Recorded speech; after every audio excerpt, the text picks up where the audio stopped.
Hi guys! So today is pupunta tayo ng Makati Med and magbubuk tayo ng joyride. And naisipan ko na yung rider na makukuha ko is bibigyan natin ng free oil. And pagbaba ko nga, tinanong agad ako ni Kuya Rider. Naichika na pala ng isa sa mga security guard na influencer yung may sasakay ni Kuya for today.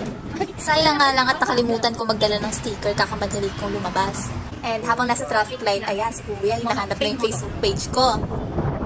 Yes. Hala, sige, habang nasa traffic, cellphone lang na cellphone. Pero while driving, nakafocus naman si Kuya sa kalsada. Hindi, ano yan? Ang bike namin yan, kailangan na costume. Yes. Sabi pa nanay ko eh.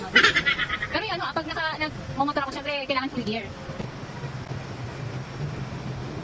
At ayan na nga, hindi na siya natigil kaka-scroll.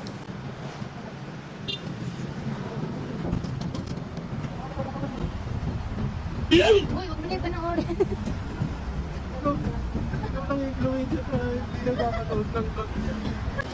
And nakarating na nga kami dito sa Makati Med. And wala siyang idea na may ibibigay ako sa kanyang oil. Kanina pa ako nag-video, okay lang ba na i-post ko?